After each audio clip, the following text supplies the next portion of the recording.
There's a strange bridge in Scotland that looks completely normal at first, but in reality, it has taken the lives of hundreds of dogs. This raises a shocking question. Why does this happen? From an abandoned concrete bridge hidden deep inside the forests of Brazil to an island that mysteriously disappeared from the Gulf of Mexico, there are many places in the world that seem hard to believe. Today, we will explore some of the most mysterious places on Earth. And not just that, this list also includes the Atlantis of Argentina, a ruined town that today presents a terrifying sight. Welcome once again to Nexus of Knowledge videos.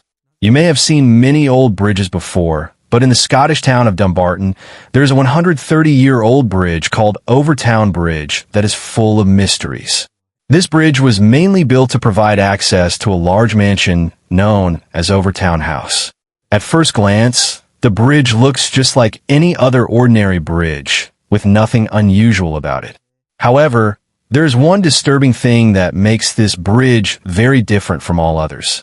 Overtown Bridge is known as a suicide bridge for dogs. Over the past several decades, hundreds of dogs have jumped from this bridge and lost their lives, often without any clear reason. People say that sometimes dogs survive the fall but are badly injured.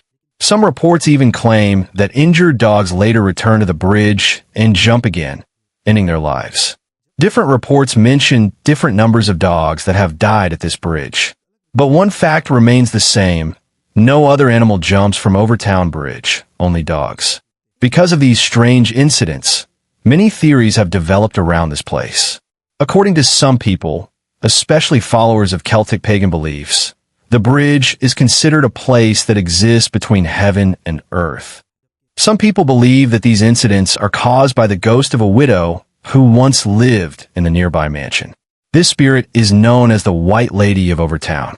Another popular theory says that in 1994, a disturbed father threw his small child from this same bridge. According to this belief, the negative energy from that tragic incident still exists and somehow forces dogs to jump. Apart from these strange and frightening theories, some researchers have suggested a more logical explanation. In 2006, animal behavior expert David Sands investigated Overtown Bridge. He noticed that the forest below the bridge has a large number of small animals, especially minks. David Sands explained that dogs have a very strong sense of smell. It is possible that they smell these animals below the bridge and, while trying to chase them, jump down without realizing the danger. Experts also believe that the design and location of the bridge play an important role. When dogs climb onto the bridge wall, it appears to them as if the ground continues straight ahead. They do not realize that there's a deep drop below. However, even this explanation has not been fully proven because there is still no strong evidence to confirm it. For many years, the mystery of Overtown Bridge has remained unsolved. No one truly knows why only dogs jump from this bridge and not other animals. If you look at old maps of the Gulf of Mexico created by Spanish explorers in the 16th and 17th centuries, you will notice something strange. These maps show a small island located north of the Yucatan Peninsula, known as Bermeja. While the exact location of the island may differ slightly from map to map, the island appears clearly on almost every one of them. The island of Bermeja was first recorded in 1539 by Spanish cartographer Alonso de Santa Cruz, who marked it on maps of the Gulf of Mexico. However, in the late 1990s, large amounts of oil were discovered in the Gulf of Mexico. Because of this, the American and Mexican governments began setting their maritime boundaries. These boundaries would decide how far each country could search for oil in the Gulf of Mexico. Since Bermeja Island was believed to be close to the Yucatan Peninsula, Mexico would gain a larger area in the Gulf if the island truly existed. For this reason, the Mexican government tried 3 times to locate Bermeja Island, but mysteriously, they could not find even a single trace of it. The Mexican Navy later stated that it appeared as if no island had ever existed at that location. The story might have ended there, but then another incident made people think differently. 1 year after the Mexican Navy failed to find Bermeja Island, a Mexican senator named Jose Angel Conchelo, who was one of the strongest supporters of expanding Mexico's oil territory and proving the island's existence, died in a car accident on a Mexican highway. After his death, rumors began to spread. Some people claimed that the American CIA had destroyed the island using multiple explosions so that Mexico would lose its rights in the Gulf of Mexico. However, no evidence was ever found to support this claim. Later, in 2009, advanced technology was used to search for Bermeja Island once again. But this time as well, nothing was found except sand on the ocean floor. After these failed attempts, the president of the Mexican Society of Geography suggested another possibility. He stated that centuries ago, Spanish explorers may have deliberately added a fake island to maps in order to confuse their enemies. Even today, the mystery of Bermeja Island remains unsolved, and no one knows for sure whether the island ever truly existed. Deep inside the dense forests of Brazil, there is another mysterious structure that looks like it once belonged to a city.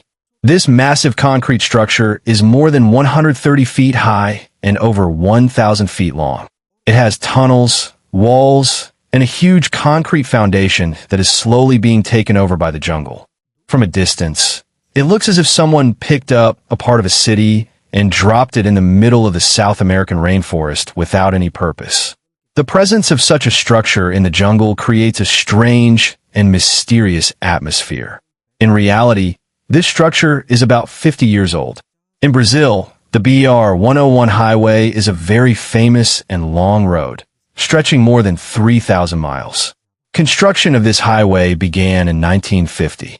In 1960, work started on an important section of this route called the Viaduto Petrobras. The goal was to connect Rio de Janeiro with Santos in Sao Paulo by passing through the forest.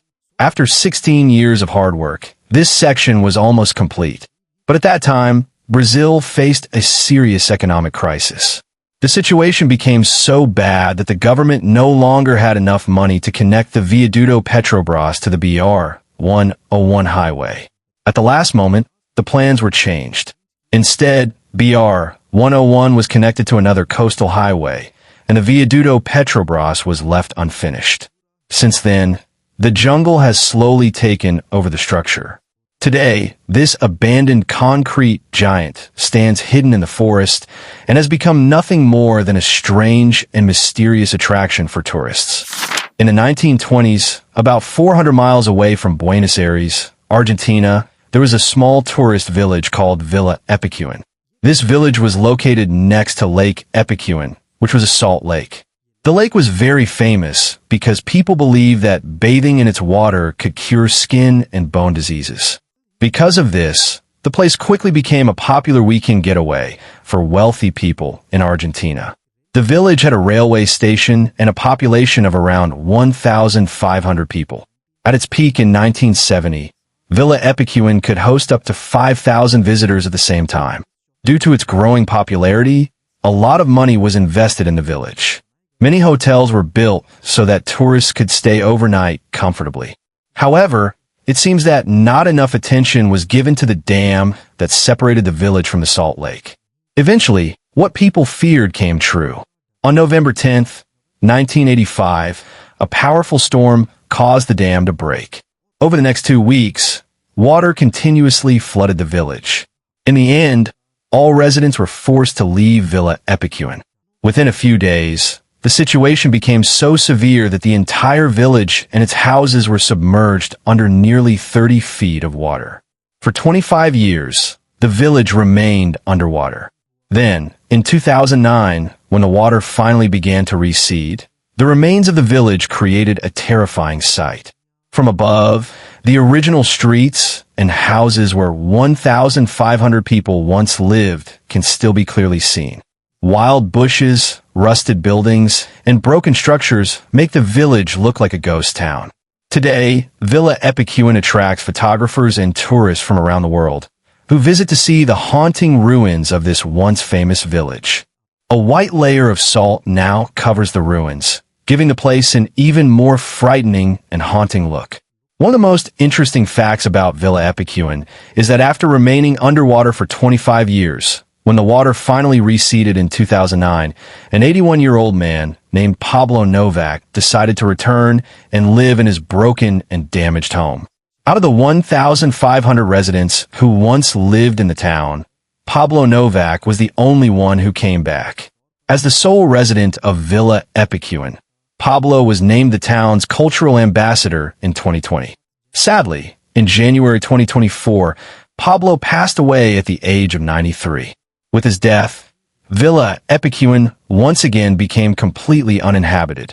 Decades ago, this town became famous because of tourists, and even today, it is only tourists who visit this place. We hope you enjoyed this Nexus of Knowledge video and will support it by liking and sharing. Thank you very much for your kind and loving comments. We will see you again in the next amazing video.